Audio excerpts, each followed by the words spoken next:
The Mystery of the Magic House.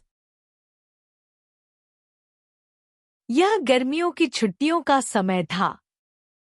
Gokul और पारस दो पक्के दोस्त अपने खाली समय का पूरा मजा ले रहे थे। उन्होंने सोचा कि क्यों ना हम अपने दादाजी के घर चले। दादाजी का घर थोड़ी ही दूर एक दूसरे शहर में था। वहां जाने का फायदा ये था कि उन्हें पढ़ाई नहीं करनी पड़ती। सारे दिन बस दोस्तों के साथ गप्पे मारते। सारी रात दोनों बैठकर वीडियो गेम्स खेलते रहते। घर का हेल्दी खाना ना खाकर बस पिज्जा और पेप्सी का आनंद लेते। दादा दादी किसी बात के लिए उन्हें मना नहीं करते। उनको जो चाहिए होता वो मिल जाता। छुट्टियां बहुत आनंद में बीत रही थी। एक दिन गोकुल ने पारस को एक इंटरेस्टिंग आइडिया सुनाया। पारस, चलो पास वाले जंगल में चलते हैं।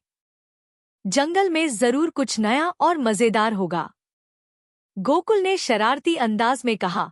पारस थोड़ा झिझका, लेकिन रोमांच की लालसा उसे जंगल जाने के लिए तैयार कर गई। ठीक है, चलो, कौन जानता है वहां क्या मिले। उत्साह से भरे दो लड़के मौज मस्ती करने और रोमांच का आनंद लेने के लिए जंगल में चले गए। वे सेल्फी लेने के लिए अपने बैकपैक और एक फोन ले गए। वे खुश और उत्साहित महसूस करते थे।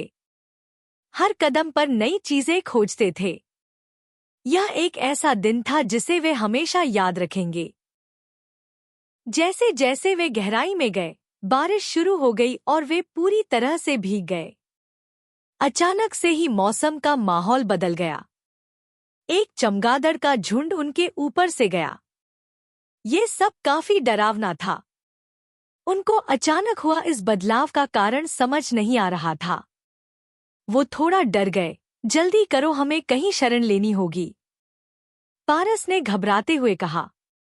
तेज बारिश के बीच उन्हें एक पुराना लकड़ी का घर दिखाई दिया, जो झाड़ियों और बेलों से पूरी तरह ढका हुआ था। घर खंडहर जैसा लग रहा था। हिम्मत करके वो घर में चले गए। घर में रोशनी थी, जिसे देखकर उन्हें लगा कि शायद यहाँ कोई रहता होगा। उनका डर अब चला गया। वो घर में कोई है कहकर किसी को बुलाने लगे। वो धीरे धीरे घर के सभी कमरों में जाते ताकि कोई उन्हें मिल सके। धीरे धीरे उनका डर वापस आने लगा। बहुत ढूंढने के बावजूद उन्हें वहां कोई नहीं मिला। ये बहुत डरावना था, क्योंकि घर में उजाला था। ये सब अपने आप नहीं हो सकता। उन्हें एक कमरे में कुछ किताबें दिखाई दी।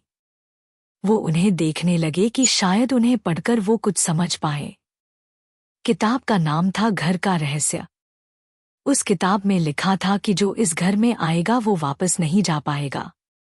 बचना है तो भागो। अचानक से पूरा घर एक भूतिया घर में बदल गया। एक दरवाजे के पीछे से रोशनी आने लगी और जब वो उसके पास गए तो उनके होश उड़ गए। कई भूतिया चेहरे उनकी तरफ आने लगे। पारस ने गोकुल से कहा, दरवाजा खोलो और भागो। दोनों को एक दरवाजा दिखाई दिया और वो पूरी ताकत के साथ भागे।